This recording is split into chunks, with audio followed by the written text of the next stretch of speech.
अस्सलाम वालेकुम। इस वीडियो में हम लोग टॉपिक कवर कर रहे हैं second order system, prototype second order system transient response का।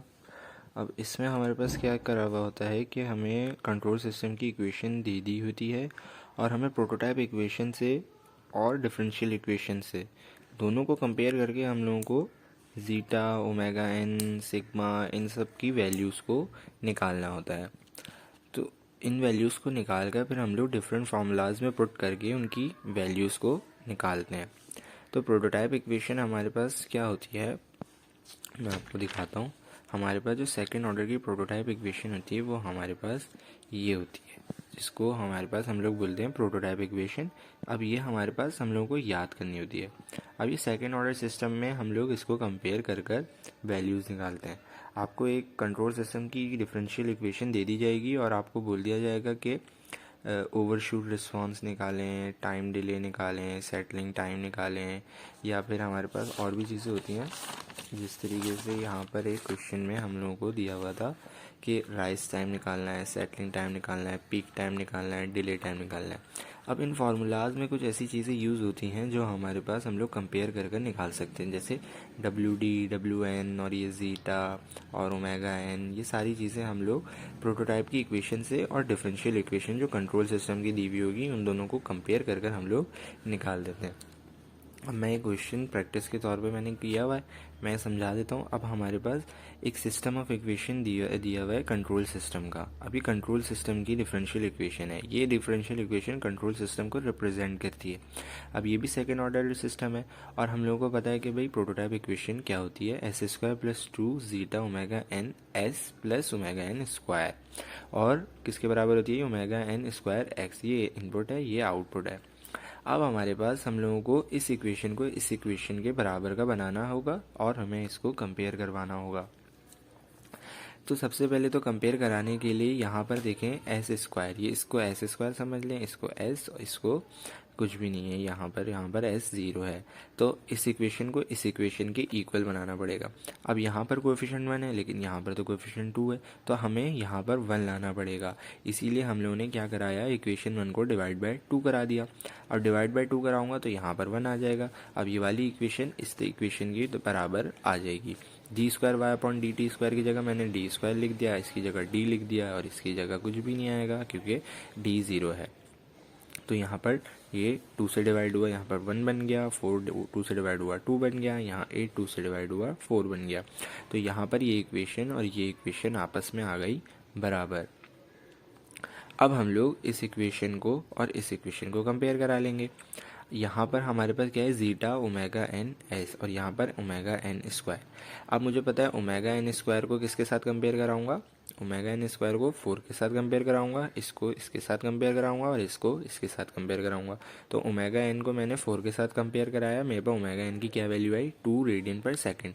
उसके बाद 2 ज़ीटा ओमेगा एन को मैंने कंपेयर किससे कराना है, 2 से, तो मैंने 2 ज़ीटा ओमेगा एन को 2 से कंपेयर करा दिया। अब मेरे पास ओमेगा एन की तो वैल्यू आ गई थी, मैंने ओमेगा एन की जगह 2 रख दिया, तो मेरे पास सॉल्व करने के बाद ज़ीटा की क्या वैल्यू आई, 0.5। और ये जो सिग्मा है इसका फॉर्मूला होता है ज़ीटा इंटू ओमेगा एन। तो यहाँ पर मेरे पास ज़ीटा भी आ गया था और ओमेगा एन भी आ गया था, तो ज़ीटा और ओमेगा एन से मेरे पास सिग्मा भी आ गया। अब ओमेगा डी होता है, अब ओमेगा डी का फॉर्मूला होता है omega n into root 1 minus zeta square. तो मैंने ज़ीटा की वैल्यू तो निकाल ली थी, 0.5 पुट कर दिया, यहाँ पर ओमेगा डी भी आ गया।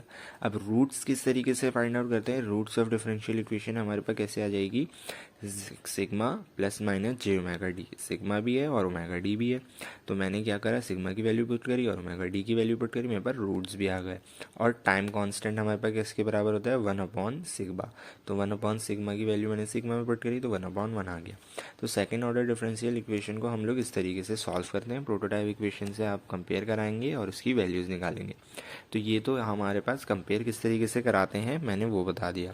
अब एक क्वेश्चन है हमारे पास जिसमें हम लोगों को फार्मूलाज हमारे पास पुट करने हैं। जैसे हमारे पास एक कंट्रोल सिस्टम की इक्वेशन दी हुई होगी और आपको बोल दिया होगा कि मैक्सिमम ओवरशूट निकालें, राइज टाइम निकालें, सेटलिंग टाइम निकालें, पीक टाइम निकालें, डिले टाइम निकालें। ये सारे इनमें से कुछ भी आप लोग निकालने के लिए आ सकता है। तो सेकेंड ऑर्डर की डिफरेंशियल इक्वेशन हमारे पास हम लोगों को दी हुई है, प्रोटोटाइप इक्वेशन हम लोगों को पता है। अब प्रोटोटाइप इक्वेशन हम लोगों को पता है, हम लोग कंपेयर कराकर इसी तरीके से जीटा ओमेगा एन की वैल्यूज़ फाइंड आउट करेंगे।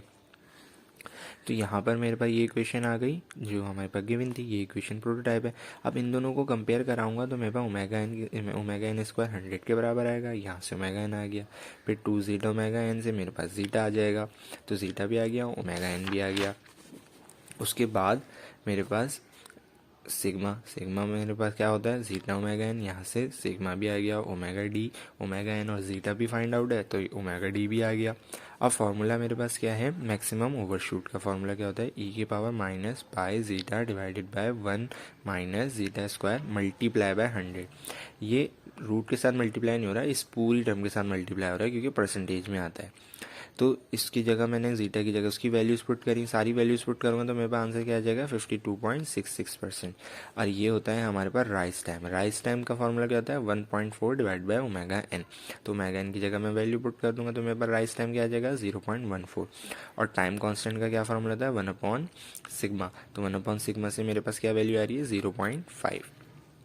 और रूट हमारे पास हम लोग को पता है कि sigma plus minus omega D J, तो मैंने यहाँ पर पुट कर दिया, ये वही है मैक्सिमम ओवरशूट। ये भी हमारे पास टाइम राइज टाइम है ये। और हमारे पास यहाँ पर सेटलिंग टाइम। अब सेटलिंग टाइम हमारे पास दो किस्म के होते हैं कि हमारे पास 2% के लिए निकालने हैं या फिर हमारे पास 3% के लिए निकालने हैं। 2% के लिए हमारे पास फॉर्मूला था 4 मल्टीप्लाई बाय कैपिटल टी। ये जो टी है हमारे पास टाइम कांस्टेंट है जो 1/सिग्मा से आता है, ये भी वही है। अब 2% के लिए निकालने हैं आप लोग तो ये फॉर्मूला लगा दें, 3 के लिए निकालें तो ये लगा लें। अब दोनों के लिए दोनों लगाना चाहें तो आप दोनों लगा लें भाई, दोनों से करके कर लें। उसके बाद हमारे पास एक और फार्मूला होता है जिससे हमारे पास डिले टाइम आता है। डिले टाइम का क्या फॉर्मूला था 1 + 0.7 zeta divide by omega n. Zeta भी है ओमेगा एन भी है, फॉर्मूले में बस पुट ही तो करना है। तो मैंने यहाँ पर फॉर्मूले में भी पुट कर दिया और मेरे पास डिले टाइम का भी आंसर यहाँ पर आ गया, यहाँ पर सेकंड आएगा। तो यहाँ पर सेकंड ऑर्डर सिस्टम इस तरीके से सॉल्व होते हैं। तो आई होप आप लोगों को समझ में आ गया होगा। यहाँ तक की वीडियो को एंड करते हैं। थैंक यू सो मच, अल्लाह हाफिज़।